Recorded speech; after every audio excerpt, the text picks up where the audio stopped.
Hey everyone, Mikki here. You're listening to Mikkipedia, and this week on the podcast, I want to chat to you about nutrients that help reduce inflammation. And this has come about because I was gifted a supplement from Chris Kress's team at Adapt Naturals. Now, I have followed Chris forever. He is like some sort of faraway mentor that I've really gained so much information and clarity over nutrition, supplements, health conditions over the years. And I'm continued to be educated by him and the information he puts out there.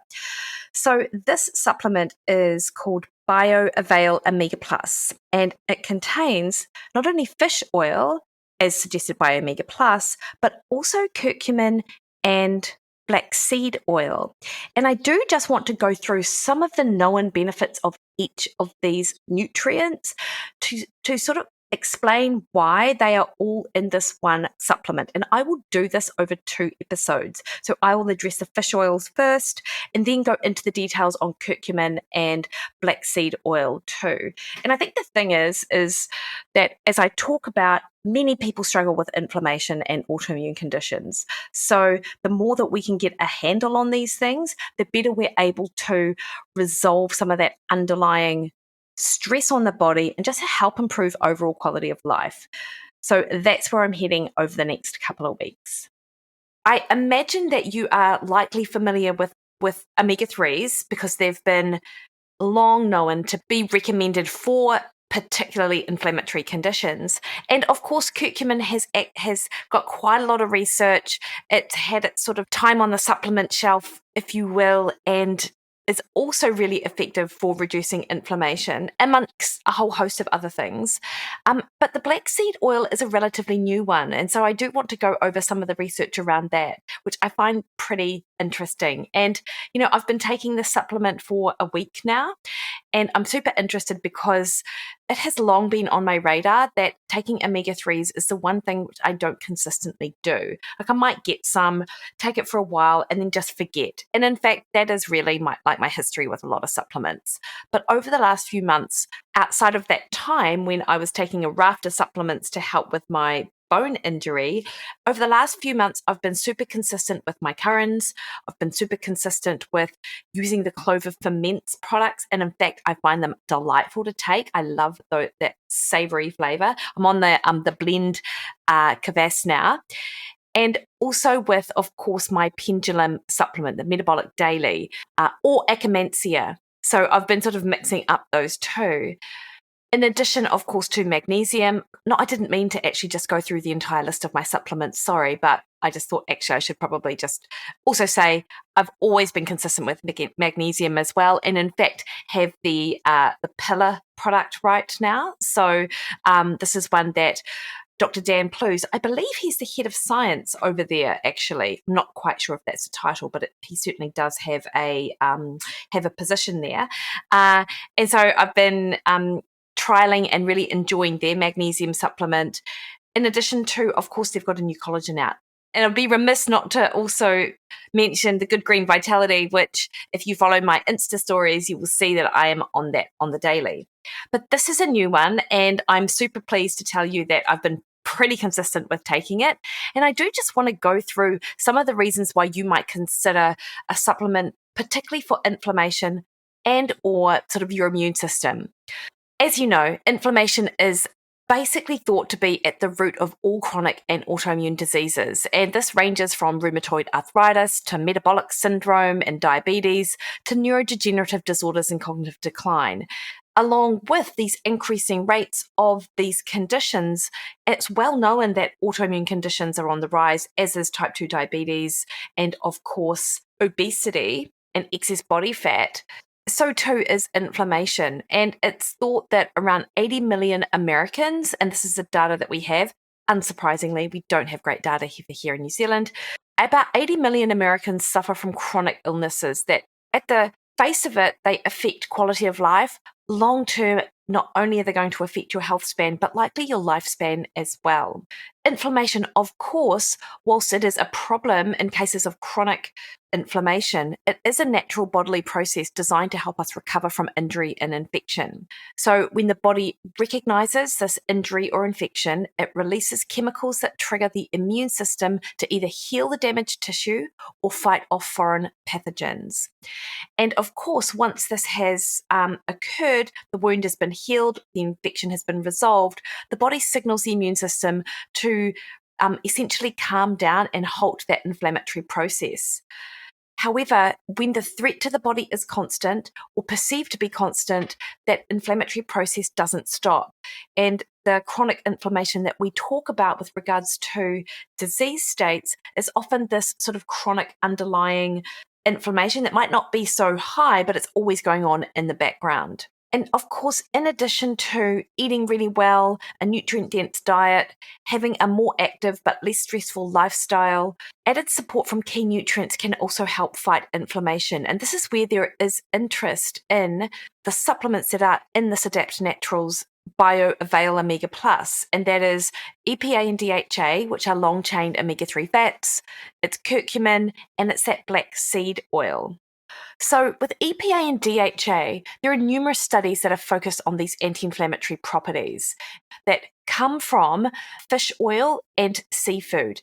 And for those people who do not consume anything of sort of marine nature, then you can also get these from blue algae supplements. They are long-chain omega-3 fatty acids. They work to reduce inflammation by competing for the same enzymes that pro-inflammatory compounds like arachidonic acid seek out. And so when there's sufficient EPA, it will outcompete the arachidonic acid and shift the system toward an anti-inflammatory response. Both EPA and DHA also produce metabolites like resolvins, protectins, and myrisins that compete with other metabolites of pro-inflammatory omega-6 fatty acids. In addition to that, those omega-3 fats also reduce the production of pro-inflammatory cytokines like TNF-alpha, interleukin-6, and interleukin-17. And whilst we are capable of producing EPA and DHA, the easiest way to get enough of these nutrients is through our diet. So in theory, we can produce these from a precursor of omega-3 fats called alpha-linolenic acid, or ALA. But in practice, our bodies are not that efficient in the conversion. And in fact, for some people, this conversion is less than 0.5%. And that might be due to an evolutionary difference, depending on where our ancestors come from. And it is thought that people that lived coastal back in the day, don't you love it how we're talking about like that tens of thousands of years ago? And I'm like, oh yeah, back in the day, these people are thought to be pretty poor at that conversion because they didn't need to convert it. They were able to access fresh fish and marine life because they lived on the coast. Whereas people who were landlocked and did not live nearby any sort of water, they were much more likely to be better at that conversion of ALA to EPA. But there's more to it than that as well. It really does depend on the overall amount of the ALA that you have in the diet as well. And this is one of the reasons why it isn't recommended to get your omega-3s from plant-based sources, because we're not that great at conversion from the alpha-linolenic acid, which is present in plant-based sources. It's not that well converted to the EPA and DHA that we need. There are a ton of research studies showing how effective EPA and DHA are as an anti-inflammatory compound in chronic and autoimmune conditions. And some of the best studied conditions are rheumatoid arthritis, metabolic syndrome, and also depression as well. So with rheumatoid arthritis, there are review papers demonstrating decades of research on the impact of EPA and DHA on pain and inflammation for these patients have found that those fatty acids reduced those markers of inflammation, decreased inflammatory cytokines, relieved pain and swelling, and improved mobility. There have been multiple studies looking at the effects of EPA and DHA on lupus, which is an autoimmune disease in which the immune system targets the body's tissues and results in widespread inflammation and organ tissue damage. And some of these studies have shown that the treatment with EPA and DHA improved the quality of life for lupus patients, prolonged their remission, reduced pain and inflammation, and significantly improved their endothelial function, which is often compromised.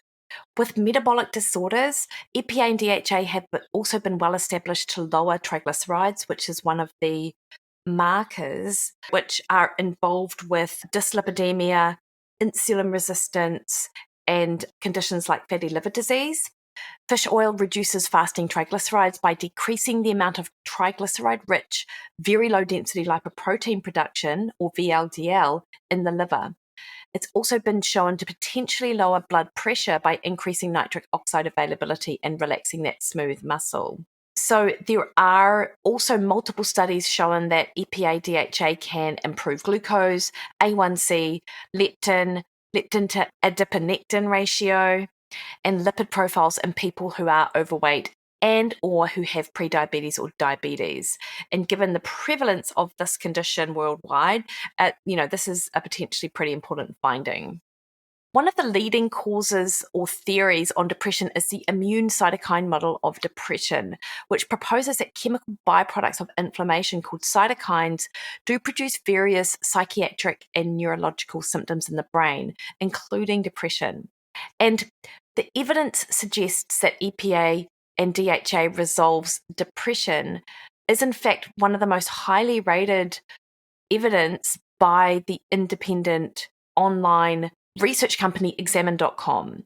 And scientists believe that EPA and DHA work against depression in a number of key ways. So firstly, omega-3s can easily permeate the brain cell membrane and interact with mood-related molecules inside the brain, applying their inflammation-reducing properties to these inflamed cells.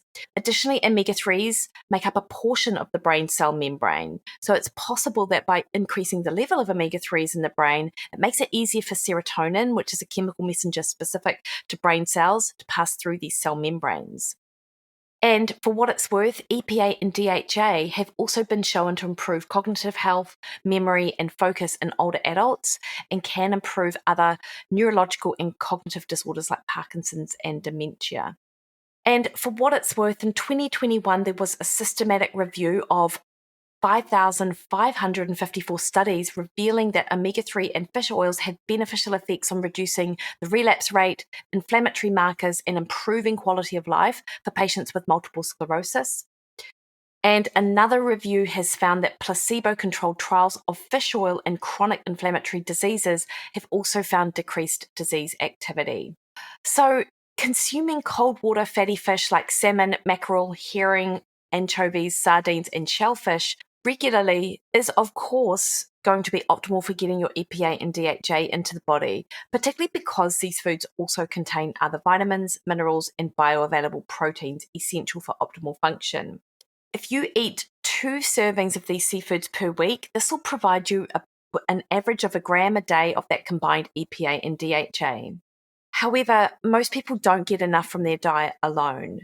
And in that instance, particularly if you do have a pre-existing autoimmune condition or other chronic inflammatory conditions, you may need more than that recommended 1 gram a day. So supplementing with a high quality fish oil can make a real difference. But there are a ton of fish oil supplements out there. And purity is something obviously to be mindful of because many species of fish are known to have concentrated amounts of toxic chemicals like heavy metals, PCBs, and dioxins in their tissues. So these toxins may be an issue when distilling the whole fish into a fish oil. So a good fish oil supplement is one that meets or exceeds standards like the International Fish Oil Standards, IFOS, 5-star, the Global Organization for EPA and DHA, GOED monograph, and EU legislation. So these are like 3 different ways to sort of test the toxins in your fish oil.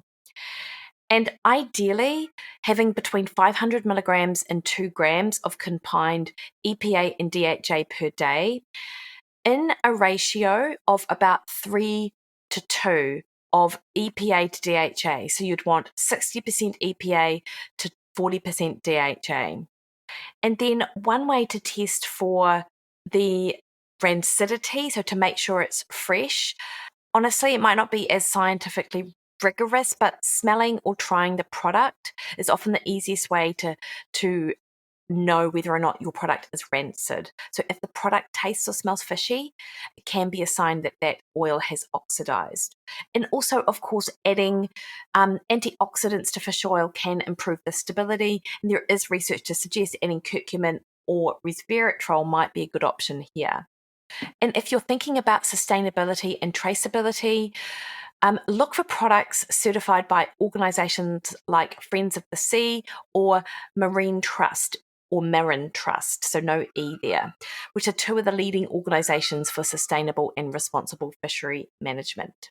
So that's just a bit of research into EPA, DHA, and those fish oils, which you probably know a lot of that already, but it is, I think, really useful to understand what makes a good fish oil, why plant-based oils might not be as good as those fish-based oils due to the conversion, and just the amounts that are suggested to be taken for people who may already present with an inflammatory condition or an autoimmune condition. So hopefully that's helpful.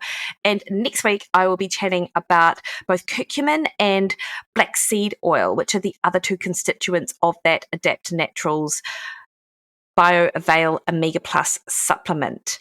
Before you go, though, just a reminder that you should give yourself the gift of health this Christmas or someone you love and jump on my 50% off sale for my fixed term plans. So you've got Flow 2.0, which is a refresh on the Flow program, all new meal plan and recipes. You've got the Man Plan, which is fabulous. All of these come with workbooks to help you just sort of download and hit the ground running. But of course, you have access to me to help you personalize it. In addition to that, of course, I've got my athlete plan and my Be Awesome plan, which is 12-week access to my meal plans on my system. Again, you have that ability to ask me questions around your nutrition situation and get some more personalized advice. And that access lasts for 12 weeks. So this is running right through to Christmas Eve, and I would love to see you on there. All right, team, you have a great week.